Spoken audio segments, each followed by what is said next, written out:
Design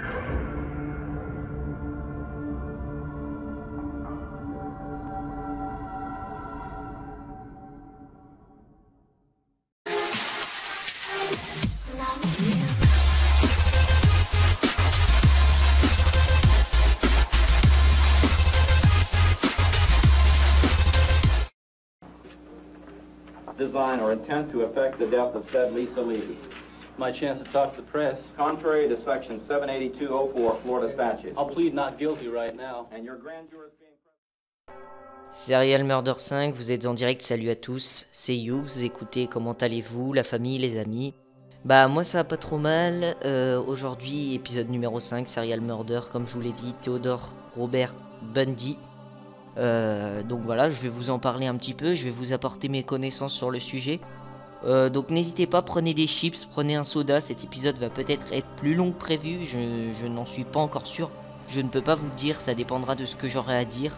Mais voilà. Alors, commençons tout de suite le sujet de la vidéo.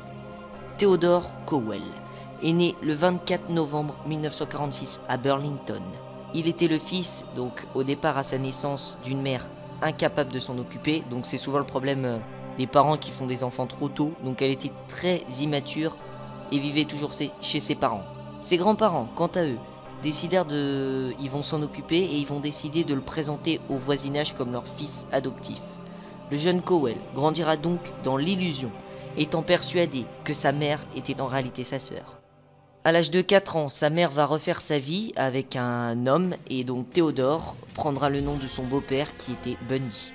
Adolescent, il va se montrer hypersensible et timide, il rêvait de gloire et de célébrité, pour ce faire il se mit à voler et à mentir.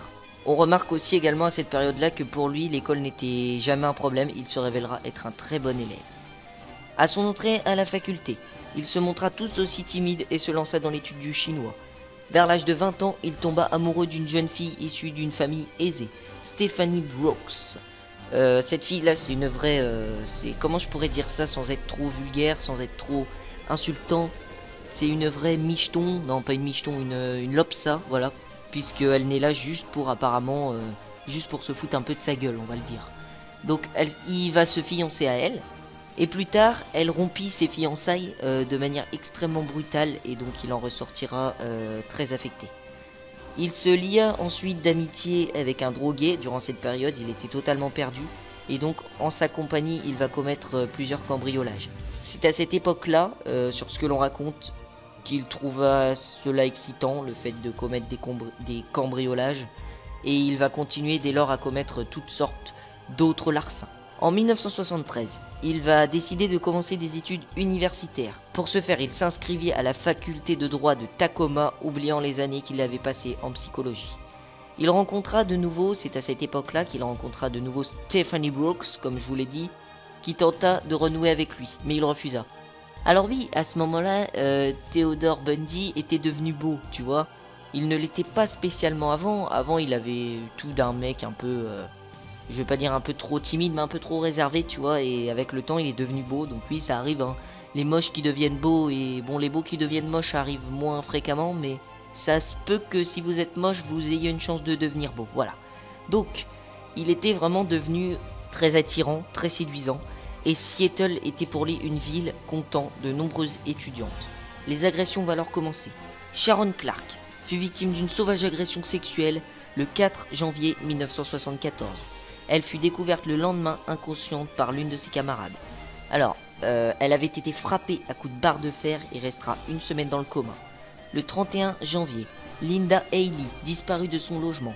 Une fouille des lieux permit la découverte de draps et de vêtements souillés de sang. Quelques jours plus tard, un appel anonyme parvient à la police de Seattle. L'interlocuteur signala que l'agresseur de Sharon Clark et de Linda Haley était le même individu.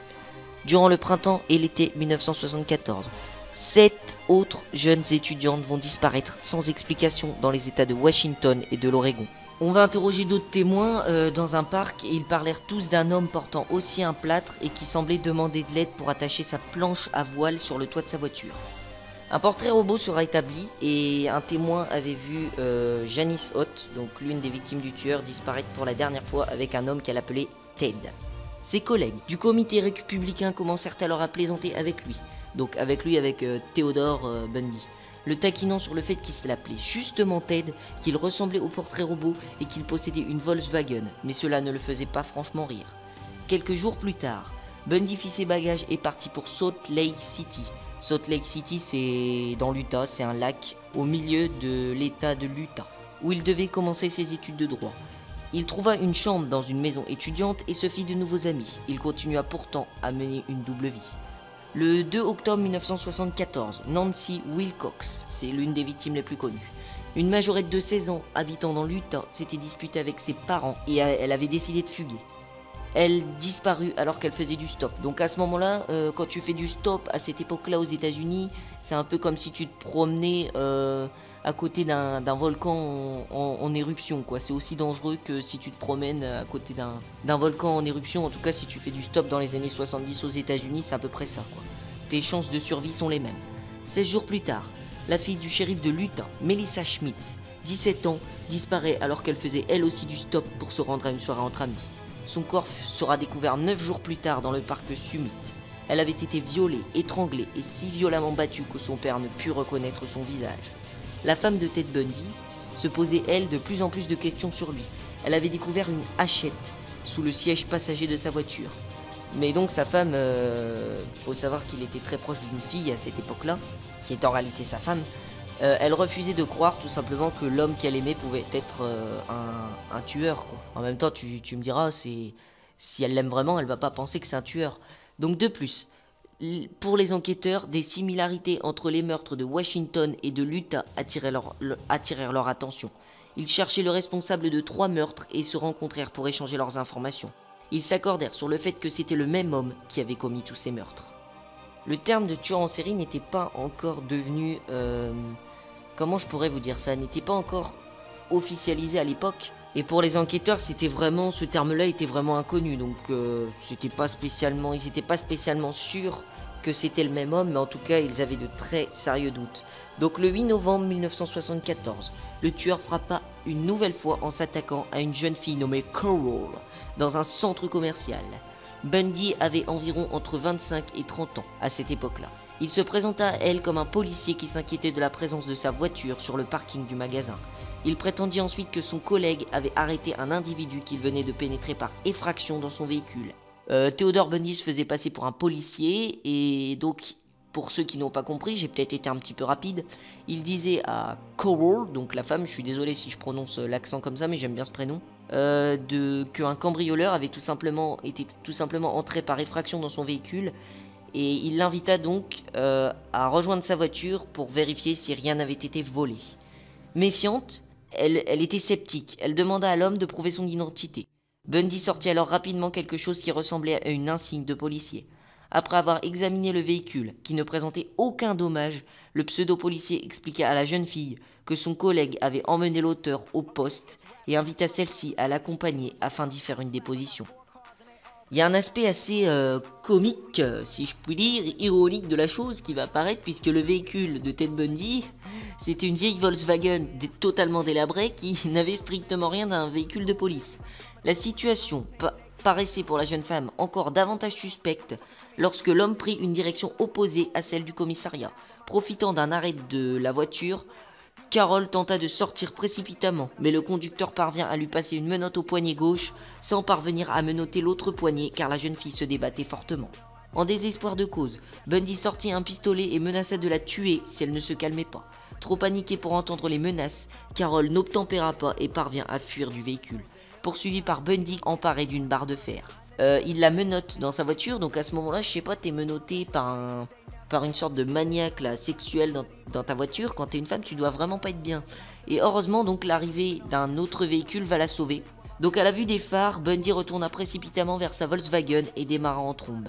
Les enquêteurs remarquèrent que les vêtements de la jeune fille présentaient des traces de sang provenant vraisemblablement de l'agresseur. Car en fait, elle avait réussi à le griffer au visage en tentant de s'enfuir.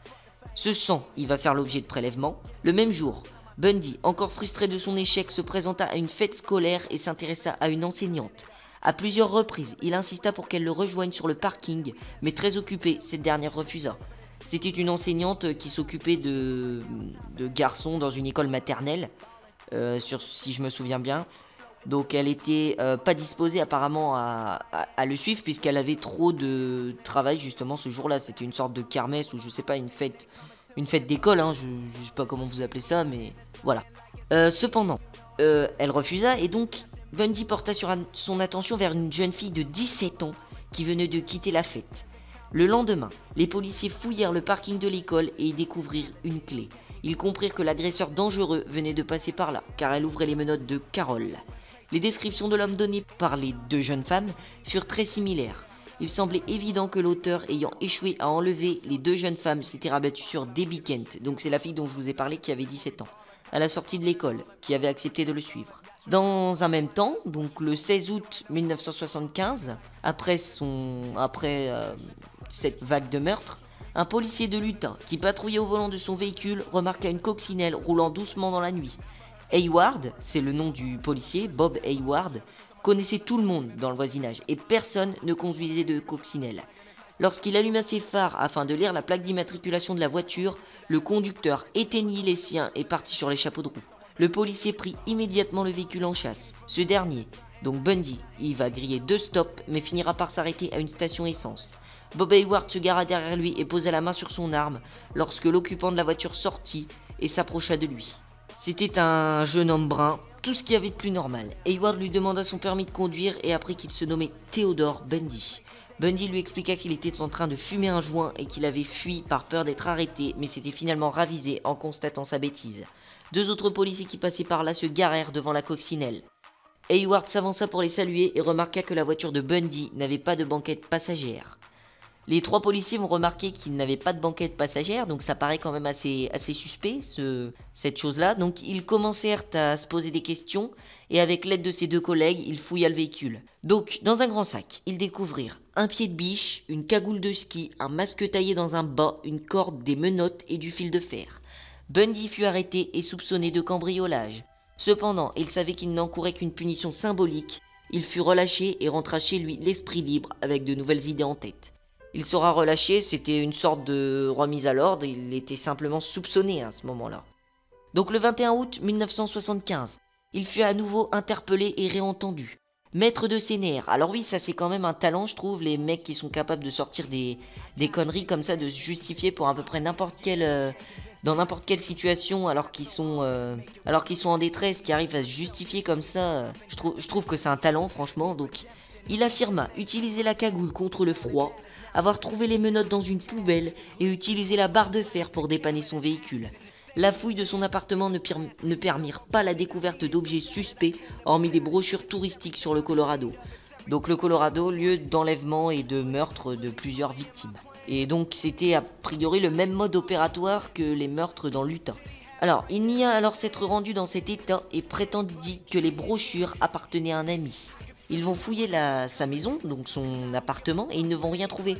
Alors c'est dommage puisqu'il faut savoir que Bundy avait l'habitude de garder les têtes.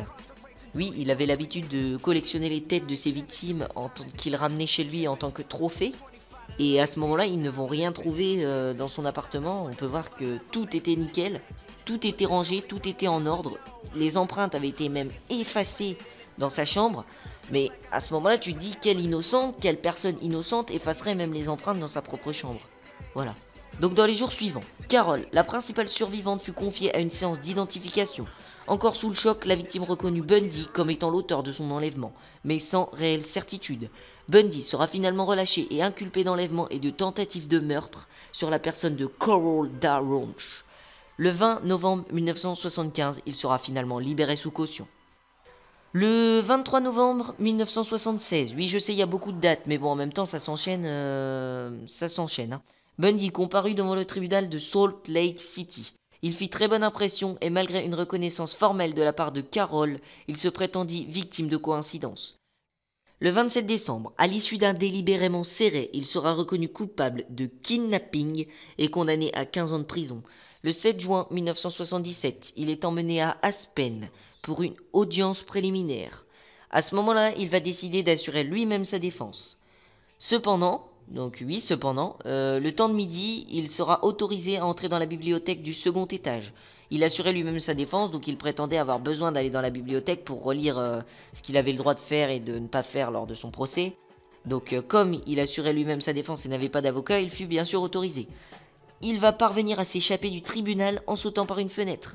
Donc la bibliothèque se situe quand même au 2e étage. Et il arrive à sortir de cette bibliothèque indemne. Donc c'est quand même... on va voir qu'il est quand même assez malin, le gamin. Donc il fut retrouvé dans la région le 13 du même mois, donc 6 jours plus tard, et son procès reprendra pendant 6 mois.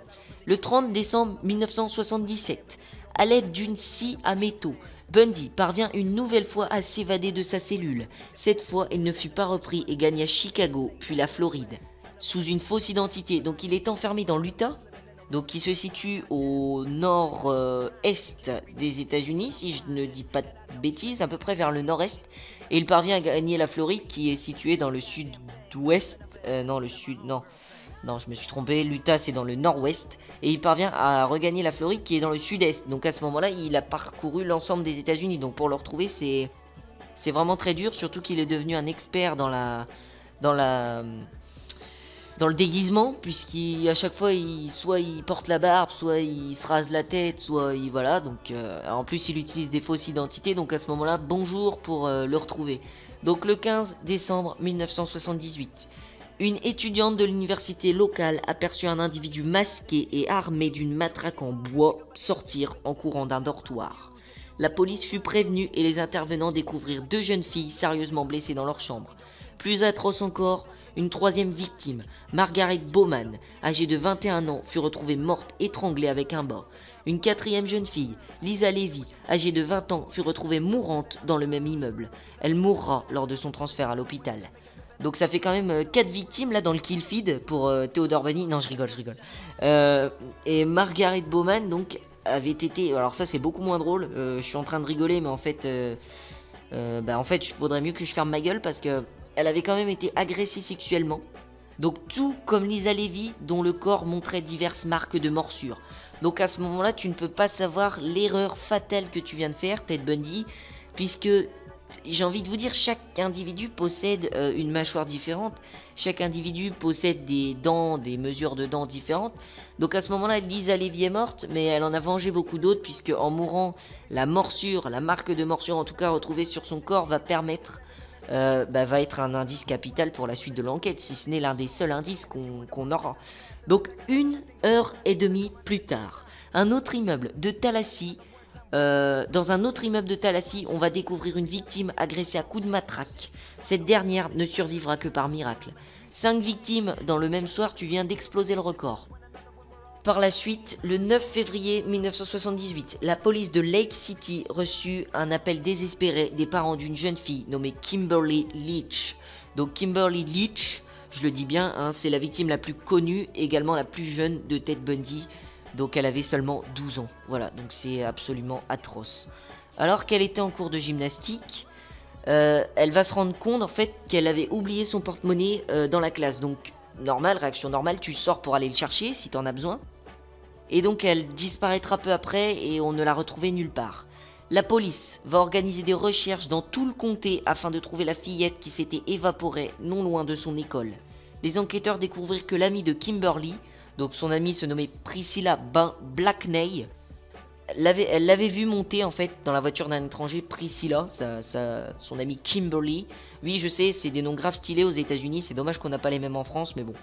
Donc malheureusement, elle ne se rappelait ni de la couleur, ni de la marque du véhicule, et encore moins de l'apparence du conducteur, donc ça ne nous avance pas vraiment.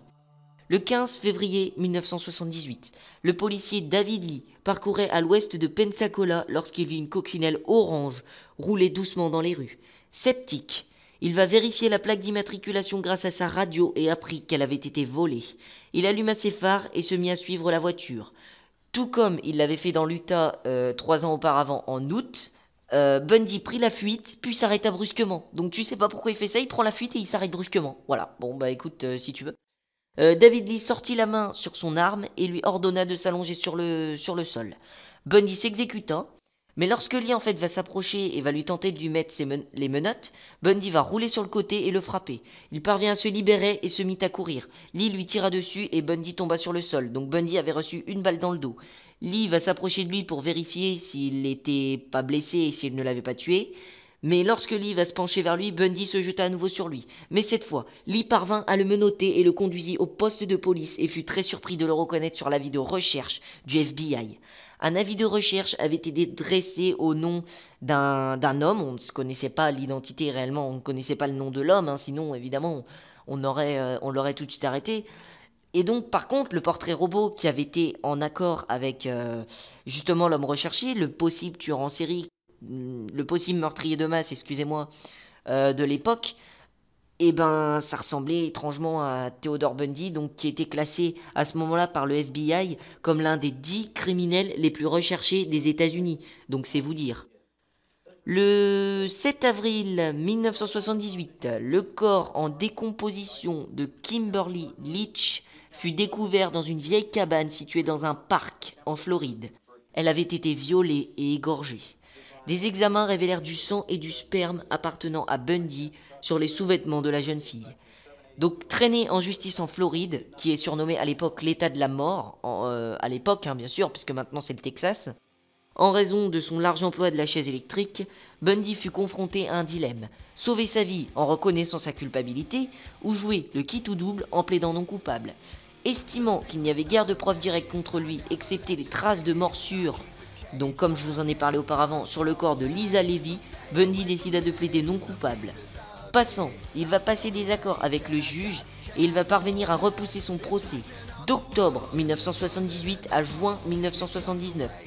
Avec un sens de la logique propre à lui, il va réussir à faire douter tout le monde de sa culpabilité. Cependant, petit à petit, il verra son système de défense prendre l'eau. Des témoins le reconnurent comme celui qui avait quitté le lieu de certains meurtres et tout l'accablé, en particulier les marques de morsure retrouvées sur la victime. En juillet 1979, après une délibération, les jurés reconnurent sa culpabilité et le juge Cowart le condamna à la peine de mort par électrocution. Donc en prison, par la suite, reconnu coupable de meurtre, il fréquenta les hommes les plus dangereux, et j'insiste bien sur le mot dangereux, les hommes les plus dangereux que l'on puisse imaginer. La prison de Stark, en Floride, qui est la prison... à ce moment-là, Bundy côtoie les plus grands violeurs, les plus grands meurtriers en série. De toute façon, il en fait partie, c'est même le pire de tous, de cette prison. Et il va notamment partager sa cellule avec un autre cannibale qui avait été justement arrêté en Floride, donc le cannibale de Jacksonville. Donc au final, on dénombrera 36 victimes lui appartenant. 36 victimes, donc c'est absolument effrayant, 36 victimes. Je veux dire encore, John Wayne Gacy en était à 33 à l'époque. Il faut savoir que Gacy sera arrêté un petit peu après Theodore Bundy. Mais Ted Bundy, on n'avait pas encore de réels soupçons. Bah si, on avait des soupçons sur lui, de toute façon il avait été condamné à mort déjà, mais on n'avait pas, tu vois, on savait pas vraiment combien de victimes il en avait tué. Jamais on aurait pu s'imaginer qu'un homme comme ça aurait pu être capable de telles horreurs. Et en plus, Theodore Bundy, je vais le dire, parce que ça, je trouve ça vraiment ignoble. Encore, tu vois, John Wayne Gacy tuer des hommes. Donc quand un homme tue des hommes, ça va, tu vois, bon, il en tue 33 quand même, c'est énorme. C'est comment monter au paradis après ça, je ne sais pas. Mais tu te dis que Ted Bundy tuait des femmes, donc c'est encore pire, je trouve. Pour moi, c'est encore pire. Tu te dis un mec tue des femmes, c'est vraiment encore pire pour moi. Voilà, je le dis. Donc le 24 janvier 1989, à l'âge de 43 ans, il sera exécuté sur la chaise électrique. Donc écoutez bien la phrase que je vais vous dire. C'est très important et ça résume à peu près tout le truc. Donc son cas restera donc un véritable choc pour l'Amérique, qui jusque-là considérait les tueurs en série comme des fous totalement perdus et exclus du monde. Lui était exactement le contraire, un homme beau qui avait tout pour réussir et dont personne ne pouvait soupçonner la culpabilité. Voilà, c'est la fin de l'épisode sur l'un des... Donc j'ai une question à poser, Ted Bundy, le pire tueur en série des États-Unis. On pourrait peut-être répondre à cette question. En tout cas, il en fait partie, ça c'en est sûr. C'en est sûr et certain, il n'a plus rien à prouver, c'est vraiment une ordure, on va le dire, une ordure. Ok, il a la classe, ok, on peut pas le nier, il est séduisant, mais c'est pas bien ce quoi, c'est pas, voilà. Bon, écoutez, je vous laisse. J'essaierai de vous uploader le film. Je pense que le film sur Ted Bundy, tout le monde veut le voir. Il est très intéressant, je l'ai vu il y a pas longtemps. Je l'ai vu plusieurs fois, hein. J'ai dû le voir 3 fois en tout, donc je le connais quand même pas mal. Je vais essayer de vous l'upload. Je vous garantis rien, mais normalement ça devrait se faire, voilà. Donc je vous laisse. Écoutez, je vous souhaite une très bonne continuation, une très bonne journée, et n'oubliez pas surtout, un monde sans crime, c'est comme un assassin sensible. Ciao. Je suis le salaud le plus insensible que vous pourrez jamais rencontrer. Beaucoup de gens s'encombrent d'un mécanisme nommé culpabilité. Je ne me sens coupable de rien. J'ai de la peine pour les gens qui se sentent coupables. Je ne pouvais simplement pas me contenir. J'ai passé tout mon temps à essayer que ma vie paraisse normale. Elle n'était pas normale. Tout le temps, je sentais cette force grandir en moi. J'ai une maladie. Je ne peux pas rester ici. Et maintenant, je le sais.